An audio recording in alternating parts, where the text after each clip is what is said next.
नमस्कार, मैं शिवानी। बिहारी न्यूज में आपका स्वागत है। आज है 11 अक्टूबर, दिन शुक्रवार। खबरों की ओर बढ़ने से पहले एक नजर सुर्खियों पर। आज मां सिद्धिदात्री की विशेष पूजा अर्चना रोग मुक्त और भय मुक्त करती है मां सिद्धिदात्री। आज के दिन कन्या पूजन का है विशेष महत्व। सरकारी स्कूलों में जींस पहनने पर रोक, शिक्षकों के लिए फॉर्मल ड्रेस अनिवार्य, स्कूलों में डांस और म्यूजिक पर भी प्रतिबंध। बिहार में बाढ़ सहायता का दूसरा चरण, बाढ़ पीड़ितों को 7,000 रुपए की मदद। दूसरे चरण में 3,21,793 बाढ़ प्रभावितों के खातों में भेजी गई राशि। बिहार अस्पतालों में नई दवा व्यवस्था, ओपीडी काउंटर से बंद लिफाफे में मिलेगी दवा। अस्पताल का नाम भी लिफाफे पर होगी दर्ज। डिजीलॉकर ऐप पर सरकारी सेवाएं एक क्लिक में, यूजर्स आधार पैन आसानी से कर सकेंगे एक्सेस। सिर्फ एंड्रॉयड यूजर्स के लिए उपलब्ध है ये सुविधा। अब चलिए बढ़ते हैं खबरों की ओर विस्तार से। भारतीय सेना ने army technical entry scheme 10+2 TES 53 entry जुलाई 2025 बैच के तहत भर्ती निकाली है। आवेदन प्रक्रिया 7 अक्टूबर से शुरू होकर 5 नवंबर 2024 तक जारी रहेगी। अभ्यर्थियों को आवेदन के लिए कोई शुल्क नहीं देना होगा। योग्य उम्मीदवारों के लिए 10+2 में न्यूनतम 60% अंकों के साथ फिजिक्स, केमिस्ट्री और मैथमेटिक्स होना अनिवार्य है। साथ ही जेईई मेंस 2024 में भाग लेना आवश्यक है। आयु सीमा 16 साल 6 महीने से लेकर 19 साल 6 महीने तक है, जिसकी गणना 1 जुलाई 2025 से की जाएगी। आवेदन के लिए वेबसाइट joinindianarmy.nic.in पर जाना होगा।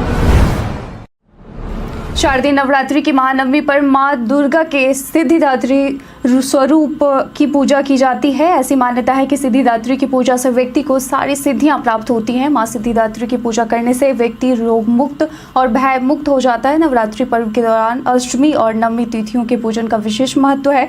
नवमी तिथि 11 अक्टूबर यानी आज दोपहर 12:06 से प्रारंभ होगी। महानवमी का पूजन 12 अक्टूबर को सुबह 10:58 तक होगा, जिसके बाद दशहरा पूजन शुरू होगा। विशेषज्ञों के अनुसार दशहरा 12 अक्टूबर को सुबह 11 बजे के बाद मनाया जाएगा। यहाँ मुहैया सूचना सिर्फ मान्यताओं और जानकारियों पर आधारित है। यहाँ यह बताना जरूरी है कि बिहारी न्यूज किसी भी तरह की मान्यता जानकारी की पुष्टि नहीं करता है। किसी भी जानकारी या मान्यता को अमल में लाने से पहले संबंधित विशेषज्ञ से सलाह लें। बिहार के शिक्षा विभाग ने सरकारी स्कूलों के शिक्षकों के लिए नए निर्देश जारी किए हैं, जिसमें सभी शिक्षकों को जींस और टी-शर्ट पहनने से मना किया गया है और उन्हें फॉर्मल ड्रेस में स्कूल आने का आदेश दिया गया है। साथ ही शिक्षकों को ड्यूटी के दौरान किसी भी प्रकार के रील, डांस या गाने की अनुमति नहीं होगी। शिक्षा विभाग के अपर सचिव सुबोध कुमार चौधरी ने कहा कि सोशल मीडिया पर शिक्षकों के डांस करते हुए वीडियो वायरल हो रहे हैं, जो शैक्षणिक माहौल को प्रभावित कर रहे हैं। विशेष अवसरों पर ही डांस और संगीत का आयोजन किया जा सकेगा, लेकिन शालीन तरीके से किया गया कार्यक्रम ही मान्य होगा। उल्लंघन करने वाले के खिलाफ कार्रवाई की जाएगी। बता दें कि इससे पहले के पाठक ने शिक्षा विभाग ने अपने कार्यालय में जींस और टी-शर्ट पहनकर आने पर रोक लगाई थी। आपके हिसाब से इस सही फैसले पे क्या राय है? बिहारी बर्थडे में आज हम बात करेंगे एक्टर राजेश कुमार राय की। राजेश कुमार एक भारतीय निर्माता और अभिनेता हैं, जिनका जन्म 11 अक्टूबर 1958 को बिहार के पटना में हुआ था। राजेश कुमार ने अपने एक्टिंग करियर की शुरुआत साल 2001 में प्रसारित हुए सीरियल के कुसुम एक आम लड़की की कहानी से की थी। इसके बाद राजेश कुमार का एक्टिंग सफर टीवी की दुनिया में धड़ल्ले से चलता रहा। आज भी राजेश कुमार टीवी की दुनिया में बड़े एक्टर माने जाते हैं। राजेश कुमार ने 38 से ज़्यादा सीरियल्स और फिल्मों में अपनी एक्टिंग का जलवा बिखेरा है। उन्हें कई प्रमुख अवार्ड से नवाजा जा चुका है। बिहार में बाढ़ पीड़ित परिवारों के लिए 7,000 रुपए की आर्थिक मदद ऑनलाइन ट्रांसफर की जा रही है। मुख्यमंत्री नीतीश कुमार के निर्देश पर दूसरे चरण में 3,21,793 बाढ़ प्रभावितों के खातों में यह राशि भेजी जा रही है। कोसी, गंडक और बागमती नदियों से प्रभावित परिवारों को सहायता दी जा रही है। पहले चरण में 11 जिलों के 4,38,529 पीड़ितों को 306.87 करोड़ रुपए सीधे डीबीटी के माध्यम से ट्रांसफर किए गए थे। अब तक दोनों चरणों में कुल 532 करोड़ रुपए बाढ़ प्रभावित परिवारों को प्रदान किए गए हैं। इस कार्यक्रम में दोनों डिप्टी सीएम और आपदा मंत्री की मौजूदगी में राशि जारी की गई। Srinivasa Ramanujan talent search test in mathematics 2024, sir CV Raman talent search test in science 2025 प्रतियोगिता के अंतर्गत कक्षा 6 से 12 के मेधावी छात्र या छात्रा पुरस्कृत किया जाएगा। आवेदन करने की प्रक्रिया बीते 5 अक्टूबर से शुरू हो चुकी है और 30 अक्टूबर तक आवेदन किया जा सकता है। अगर आप इसमें शामिल होना चाहते हैं तो हमारे स्क्रीन पर दिखाया गया वेबसाइट bcstnsdnmd.co.in पर जाकर आवेदन कर सकते हैं। वहीं आप प्रवेश पत्र 20 नवंबर 2024 तक ऑनलाइन डाउनलोड कर सकते हैं और इसकी परीक्षा 22/11/2024 से 24/11/2024 तक होगी। बता दें कि अपरिहार्य कारणों से उपरोक्त परीक्षा के कार्यक्रम में बदलाव भी किया जा सकता है, जिसकी सूचना वेबसाइट पर दे दी जाएगी। ये जानकारी हमें IPRD के जरिए दी गई है। बिहार के शिक्षा मंत्री सुनील कुमार ने शिक्षकों के ट्रांसफर पोस्टिंग पर उठी आपत्तियों का जवाब दिया है। उन्होंने कहा कि मुख्यमंत्री के निर्देश पर ट्रांसफर पॉलिसी को सोच समझ कर लागू किया गया है। यदि किसी को समस्या है तो डिस्ट्रिक्ट मजिस्ट्रेट और कमिश्नर स्तर पर कमेटी है जहां शिकायतें दर्ज की जा सकती हैं। मंत्री ने यह भी बताया कि 10 ऑप्शंस उपलब्ध कराए जाएंगे और दिसंबर में सभी शिक्षकों की ज्वाइनिंग होगी। उन्होंने महिलाओं की साक्षरता में सुधार और क्वालिटी एजुकेशन के लिए 30% बजट आवंटन की जानकारी भी दी। ट्रांसफर की प्रक्रिया में मानवीय संपर्क की आवश्यकता नहीं होगी, सब कुछ पोर्टल पर अपलोड किया जाएगा। बिहार में बिजली से जुड़ी समस्याओं के समाधान के लिए उपभोक्ता शिकायत निवारण फोरम CGRF का नया व्यवस्था लागू किया गया है। अब उपभोक्ता सीधे अपने डिवीजन के सुविधा केंद्र पर शिकायती पत्र जमा कर सकते हैं, जहां ऑनलाइन और ऑफलाइन आवेदन की सुविधा है। यहां वकील की जरूरत नहीं और कोई फीस भी नहीं लगती। अगर CGRF का निर्णय संतोषजनक नहीं लगता तो उपभोक्ता विद्युत लोकपाल के पास अपील कर सकते हैं। यदि बिजली कंपनी आदेश का पालन नहीं करती तो उपभोक्ता विद्युत विनियामक आयोग में शिकायत कर सकते हैं, जहां जुर्माने की कार्रवाई भी संभव है। CGRF में केस दाखिल होने के बाद बिजली कार्यपालक अभियंता को 7 दिन में जवाब देना होगा। कुल 20 शहरों में उपभोक्ता निवारण फोरम स्थापित किए गए हैं, जिसमें उपभोक्ताओं को स्थानीय स्तर पर सुविधाएं मिलेंगी। बिहार के सरकारी अस्पतालों में अब मरीजों को OPD काउंटर से बंद लिफाफे में दवा मिलेगी। राज्य स्वास्थ्य विभाग ने सभी सिविल सर्जनों को इस व्यवस्था को लागू करने का निर्देश दिया है, जो PHC से लेकर मेडिकल कॉलेजों तक प्रभावी होगी। लिफाफे पर अस्पताल का नाम, दवा की डोज और दवा लेने का समय लिखा होगा, जिससे मरीजों को दवा लेने में सहूलियत होगी। इसके अलावा विभाग ने यह भी सुनिश्चित करने को कहा है कि अस्पतालों में सभी आवश्यक दवाएं उपलब्ध रहें और ऑक्सीजन कंसंट्रेटर सहित अन्य उपकरण पूरी तरह से चालू रहे। यह कदम मरीजों की सुविधा और स्वास्थ्य सेवाओं की गुणवत्ता को सुधारने के लिए उठाया गया है। बिहार विद्यालय परीक्षा समिति BSEV ने DLED diploma entry elementary education face to face परीक्षा 2024 के परिणाम बीते दिन जारी किए हैं। शैक्षणिक सत्र 2023-25 के लिए फर्स्ट ईयर और 2022-24 के लिए सेकेंड ईयर के परिणाम आधिकारिक वेबसाइट dled.secondary.biharboardonline.com या index.html पर उपलब्ध कराया गया है। उम्मीदवारों को परिणाम देखने के लिए रोल कोड और रोल नंबर जैसी जानकारी दर्ज करनी होगी। मिनिस्ट्री ऑफ इलेक्ट्रॉनिक्स और इंफॉर्मेशन टेक्नोलॉजी ने यूजर्स के लिए नई सुविधा की घोषणा की है। अब users Aadhaar, PAN, EPFO certificates, pension, utility, health और ट्रैवल जैसी सरकारी सेवाओं को एक ही प्लेटफॉर्म पर आसानी से एक्सेस कर सकेंगे। यह सुविधा वर्तमान में केवल एंड्रॉयड यूजर्स के लिए उपलब्ध है। इसके लिए सबसे पहले अपने स्मार्टफोन में डिजीलॉकर ऐप को लेटेस्ट वर्जन को अपडेट करें। इसके बाद अपने एंड्रॉयड फोन में डिजीलॉकर ऐप को ओपन करें, फिर डिजीलॉकर ऐप में दिख रहे उमंग आइकॉन पर टैप करें। इसके बाद प्रॉम्प्ट मिलने पर गूगल प्ले स्टोर से उमंग ऐप को इंस्टॉल करें। बिहार पुलिस ने हर जिले में स्पेशल टास्क फोर्स STF का कार्यालय स्थापित करने का निर्णय लिया है, जिससे संगठित अपराध पर शिकंजा कसने में मदद मिलेगी। पुलिस महानिदेशक आलोक राज ने सभी जिलों के पुलिस अधीक्षकों को आवश्यक कार्रवाई के निर्देश दिए हैं। STF नक्सल प्रभावित क्षेत्रों में सुरक्षा बढ़ाने और आपराधिक गतिविधियों पर नकेल कसने का कार्य करेगी। इसके तहत बोधगया में एक प्रशिक्षण केंद्र स्थापित किया गया है। वर्तमान में 3-4 जिलों में स्पेशल ऑपरेशन ग्रुप SOG सक्रिय है, जबकि कुछ जिलों में अभियान भवन है। इस पहल से बालू और शराब माफिया, हथियार तस्करों के खिलाफ कार्रवाई को बल मिलेगा। बिहार के 273 विद्यालयों का चयन पीएम श्री योजना के दूसरे चरण के तहत किया गया है, जिनमें पटना जिले के 6 स्कूल भी शामिल हैं। यह स्कूल बख्तियारपुर, दानापुर, खुशरूपुर, मसौढ़ी, पटना सदर और पालीगंज प्रखंडों में स्थित है। इन विद्यालयों का कायाकल्प किया जाएगा और इन्हें मॉडल स्कूल के रूप में विकसित किया जाएगा, जिसमें आधारभूत संरचना को मजबूत किया जाएगा, डिजिटल क्लासरूम स्थापित किए जाएंगे और गुणवत्तापूर्ण शिक्षा प्रदान की जाएगी। पहले चरण में 17,046 स्कूलों को शॉर्टलिस्ट किया गया था और चयन प्रक्रिया जिला और राज्य स्तर पर की गई थी, जिसके बाद अंतिम चयन भारत सरकार के शिक्षा मंत्रालय द्वारा किया गया है। बिहार और उत्तर प्रदेश के बीच एक महत्वपूर्ण कनेक्शन बनने जा रहा है। यह कनेक्शन छपरा मांझी दरौली गुठनी स्टेट हाईवे की है, जिसकी लंबाई 72.183 किलोमीटर है। इसकी निर्माण लागत 70,125.89 लाख रुपए है और यह सड़क छपरा को उत्तर प्रदेश के मऊ, देवरिया और गोरखपुर जैसे जिलों से जोड़ेगी। इसका निर्माण जनवरी 2025 से शुरू होने की संभावना है और 2026 तक पूरा होने की योजना है। यह मार्ग व्यापार, यातायात और क्षेत्रीय विकास को बढ़ावा देगा, जिससे आर्थिक गतिविधियों में वृद्धि होगी। सड़क से शिक्षा, स्वास्थ्य और अन्य सुविधाओं तक पहुंच आसान होगी, जिससे स्थानीय लोगों की जीवन शैली में सुधार होगा। यह परियोजना बुनियादी ढांचे के विकास में एक महत्वपूर्ण मील का पत्थर साबित होगा। रोहतास के राजपुर प्रखंड में दशहरा उत्साह पूर्वक मनाया जा रहा है, जो बुराई पर अच्छाई की जीत का प्रतीक है। इस वर्ष मंगराव नवयुवक दुर्गा पूजा समिति की अध्यक्षता मोहम्मद इरशाद शाह, एक मुस्लिम सदस्य, कर रहे हैं।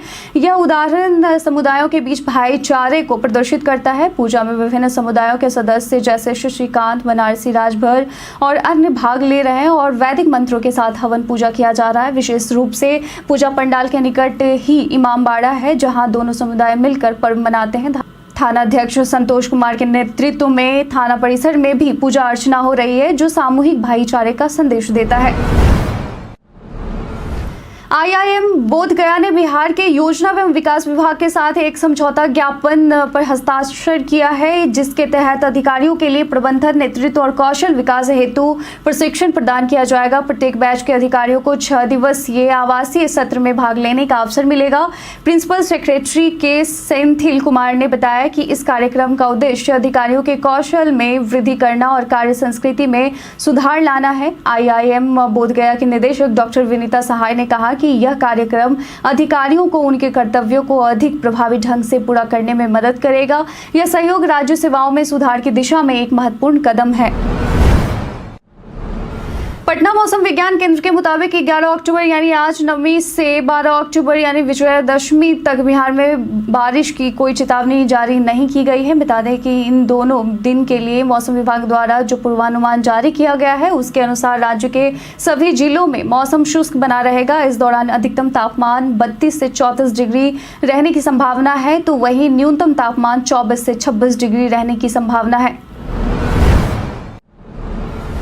मंत्री अशोक चौधरी ने पटना में संवाददाता सम्मेलन में दलित महाकुंभ कार्यक्रम की घोषणा की, जो 14 अप्रैल 2025 को आयोजित होगा। यह कार्यक्रम गांधी मैदान या वेटनरी मैदान में होगा, जिसमें दलितों के उत्थान के लिए मुख्यमंत्री नीतीश कुमार के प्रयासों को उजागर किया जाएगा। चौधरी ने बताया कि पिछले वर्ष संविधान दिवस पर भीम संसद का आयोजन किया गया था, जिसे धूमधाम से मनाया जाएगा। उन्होंने दलितों के सामाजिक और आर्थिक उत्थान के लिए नीतीश कुमार की योजनाओं की प्रशंसा की और कहा कि रतन टाटा के निधन पर पूरे देश में शोक है। संवाददाता सम्मेलन में कई अन्य नेता भी शामिल रहे। टाटा सन्स के मानद चेयरमैन रतन नवल टाटा का 86 वर्ष की आयु में निधन हो गया। उनके पार्थिव शरीर को नरीमन पॉइंट स्थित national centre for performing arts में अंतिम दर्शन के लिए रखा गया था, जहां से उनकी अंतिम यात्रा वर्ली श्मशान घाट पहुंची और अंतिम संस्कार किया गया। रतन टाटा को श्रद्धांजलि देते हुए केंद्रीय गृह मंत्री अमित शाह, महाराष्ट्र के CM एकनाथ शिंदे, मुकेश अंबानी और कई अन्य हस्तियों ने अपने शोक व्यक्त किए। PM नरेंद्र मोदी ने उन्हें एक दूरदर्शी लीडर बताया, जबकि राहुल गांधी ने उनकी दूरदृष्टि की सराहना की। रतन टाटा ने टाटा ग्रुप की विरासत को आगे बढ़ाते हुए भारत के कॉर्पोरेट जगत में महत्वपूर्ण योगदान दिया। उनका निधन भारत के लिए एक बड़ा नुकसान माना जा रहा है। दुर्गा पूजा के दौरान सुरक्षा और स्वास्थ्य व्यवस्था को लेकर राजधानी पटना प्रशासन ने विशेष तैयारी की है। पुलिस कर्मियों को अलर्ट रहने के निर्देश दिए गए हैं, जबकि शहर के विभिन्न स्थानों पर सुरक्षा बलों की तैनाती की गई है। प्राथमिक स्वास्थ्य केंद्रों से लेकर मेडिकल कॉलेजों को सतर्क रहने के लिए कहा गया है। डेंगू और मलेरिया संक्रमण की संभावना को देखते हुए एम्बुलेंस की तैनाती प्रमुख पूजा पंडालों के पास की जाएगी। महाअष्टमी से विजयादशमी तक यह व्यवस्था लागू रहेगी। Civil surgeon doctor Mithileshwar Kumar ने आवश्यक दवाओं का पर्याप्त स्टॉक रखने का निर्देश दिया है। साथ ही श्रद्धालुओं से साफ सफाई और शारीरिक दूरी का ध्यान रखने की अपील भी की है। स्वास्थ्य समस्याओं के लिए विभिन्न अस्पतालों के संपर्क नंबर भी जारी किए गए हैं, जैसे PMCH कंट्रोल रूम अधीक्षक और प्रिंसिपल का संपर्क नंबर क्रमशः 06122300080, 9470035549, 9470035552 है। वहीं IGIMS पटना के संपर्क नंबर 9473191807, 06122297099 और 06122297631 और वहीं एम्स अस्पताल के लिए संपर्क नंबर 9470702184 और 06122451070 2 दिनों तक उपलब्ध रहेगा। बिहार के नेता प्रतिपक्ष तेजस्वी यादव ने नीतीश सरकार पर बिहारियों के पलायन के मुद्दे को लेकर गंभीर आरोप लगाया है। उन्होंने एक्स पर साझा किए गए आंकड़ों में दावा किया कि हर साल लगभग 5 करोड़ लोग रोजगार की तलाश में बिहार से पलायन करते हैं। तेजस्वी ने कहा कि केंद्र सरकार के अनुसार प्रति वर्ष 3 करोड़ लोग श्रम विभाग के पोर्टल पर पंजीकृत हैं। उन्होंने सरकार की आलोचना करते हुए कहा कि 20 वर्षों में उद्योग लगाने में कोई सकारात्मक प्रयास नहीं किया गया। तेजस्वी ने यह भी बताया कि उनके 17 महीने के कार्यकाल में 50,000 करोड़ के निवेश के MOU साइन हुए थे। उन्होंने आश्वासन दिया कि अगर उनकी सरकार बनी तो बिहार में उद्योगों की स्थापना करेंगे, जिससे श्रमवीरों को उनके गृह राज्य में रोजगार मिलेगा। बिहार की राजनीति में हलचल तेज हो गई है, खासकर झारखंड विधानसभा चुनाव को लेकर। चिराग पासवान और जीतन राम मांझी ने अपने अपने दलों के चुनाव लड़ने के दावे किए हैं। मांझी ने कहा कि उनकी पार्टी हिंदुस्तानी आवाम मोर्चा झारखंड की 10 सीटों पर चुनाव लड़ेगी, लेकिन अगर NDA से सीट नहीं मिली तो अकेले भी चुनाव लड़ सकते हैं। रतन टाटा के निधन पर मांझी ने शोक व्यक्त करते हुए उनके योगदान की सराहना की। वहीं तेजस्वी यादव के इस बयान पर कि CM नीतीश कुमार मानसिक रूप से अब स्वस्थ नहीं है वाले बयान पर मांझी ने पलटवार किया। उन्होंने कहा कि तेजस्वी यादव खुद अस्वस्थ लग रहे हैं। PM मोदी के बयान का समर्थन करते हुए मांझी ने राहुल गांधी पर भी तंज कसा। पाकिस्तान और इंग्लैंड के बीच खेले जा रहे पहले टेस्ट मैच में इंग्लैंड के बल्लेबाजों ने इतिहास रच दिया है। जो रूट और हैरी ब्रूक ने बल्ले से ऐसा धमाल मचाया है कि हर कोई हैरान रह गया। हैरी ब्रूक ने 13 शतक जड़ते हुए 317 रन बनाए। वहीं जो रूट ने भी 262 रन की शानदार पारी खेली। इन दोनों ने मिलकर 454 रनों की साझेदारी कर टेस्ट क्रिकेट में इंग्लैंड के लिए सबसे बड़ी साझेदारी का रिकॉर्ड तोड़ दिया। याद दिला दें कि इस रिकॉर्ड को तोड़ने से पहले 67 साल पुराना कीर्तिमान कॉलिन काउड्रे और पीटर मे के नाम था, जिन्होंने 1957 में 411 रन की साझेदारी की थी। इस मैच में पाकिस्तान ने पहले बल्लेबाजी करते हुए 556 रन बनाए थे। इसके जवाब में इंग्लैंड ने 823 पर 7 विकेट की पारी घोषित की। कई कारणों से दर्ज है भारत के इतिहास में आज की तारीख। आज ही के दिन सन 1737 में कोलकाता में सबसे खतरनाक चक्रवात तूफान आया था। आज ही के दिन सन 2002 में नेपाल नरेश ज्ञानेंद्र ने लोकेंद्र बहादुर को प्रधानमंत्री नियुक्त किया था। आज ही के दिन 2005 में तीसरे अंतरिक्ष पर्यटक ग्रेगोरी ओल्सन पृथ्वी पर लौटे थे। आज ही के दिन 2008 में प्रधानमंत्री मनमोहन सिंह ने नौगांव स्टेशन से हरी झंडी दिखा कर कश्मीर की घाटी में चलने वाली पहली रेलगाड़ी को रवाना किया था। आज ही के दिन 1942 में भारतीय अभिनेता अमिताभ बच्चन का जन्म हुआ था और आज ही के दिन 1902 में जयप्रकाश नारायण लोकनायक के नाम से प्रसिद्ध राजनेता और स्वतंत्रता सेनानी का जन्म हुआ था। आज ही के दिन 2004 में हिंदी फिल्म निर्माता और वितरक गुलशन राय का निधन हुआ था। अडानी समूह के चेयरमैन गौतम अडानी की संपत्ति में पिछले 5 वर्षों में 865% का उछाल आया है, जो $8.7 बिलियन से बढ़कर $84 बिलियन हो गई है। फोर्ब्स की रियल टाइम बिलियनर्स रैंकिंग के अनुसार मुकेश अंबानी $116 बिलियन के साथ भारत के सबसे अमीर उद्योगपति हैं, जिनकी संपत्ति में 132% का उछाल देखने को मिला है। शिव नाडर $36.8 बिलियन के साथ तीसरे स्थान पर हैं, जबकि उनकी संपत्ति में 152% का उछाल आया है। दिलीप सांघवी और साइरस पूनावाला क्रमशः चौथे और 5वें स्थान पर हैं। इन आंकड़ों से भारतीय उद्योगपतियों की संपत्ति में तेजी से बढ़ोतरी का संकेत मिलता है। हम प्रतिदिन आपसे 5 ऐसे जरूरी सवाल और उसके जवाब बताएंगे, जो कि बीपीएससी, बिहार पुलिस, दरोगा समेत एसएससी जैसे अन्य प्रतियोगी परीक्षाओं में काम आएंगे। सवाल इतिहास, बिहार स्पेशल, विज्ञान, करेंट अफेयर्स और भूगोल से रहेंगे। पूछे गए 5 सवाल में आपने कितना सही उत्तर दिया, यह हमें कमेंट करके ज़रूर बताएं। हमारा पहला सवाल है, दक्षिण लोनक झील किस राज्य में स्थित एक हिम नदी झील है? Option A Sikkim, option B Arunachal Pradesh, option C Bihar, option D Assam. इसका सही उत्तर है ए सिक्किम। दूसरा सवाल है, इस साल केमिस्ट्री का नोबेल पुरस्कार इनमें से किसे दिया गया है? Option A Paul Dirac, option B Carol Griffin, option C David Baker, option D Hewlett Packard. इसका सही उत्तर है सी डेविड बेकर। हाल ही में भारत में क्रूज पर्यटन को बढ़ावा देने के लिए बंदरगाह, पोत परिवहन और जल मार्ग मंत्रालय द्वारा शुरू किए गए मिशन का नाम क्या है? ऑप्शन ए है Kalash mission, option B cruise Bharat mission, option C Samudrayaan mission, option D उपरोक्त में से कोई नहीं। इसका सही उत्तर है बी क्रूज भारत मिशन। चौथा सवाल है, गंडक नदी बिहार और उत्तर प्रदेश की सीमा कितनी लंबाई तक बनाती है? ऑप्शन ए है 120 kilometre, option B 180 kilometre, option C 150 kilometre, option D 130 kilometre. इसका सही उत्तर है ऑप्शन ए 120 किलोमीटर। पांचवा सवाल है, बिहार उद्यमी पार्क के अंतर्गत राज्य का पहला पार्क कहाँ खुला? Option A Patna, option B Purnia, option C Gaya, option D Muzaffarpur. इसका सही उत्तर है ऑप्शन बी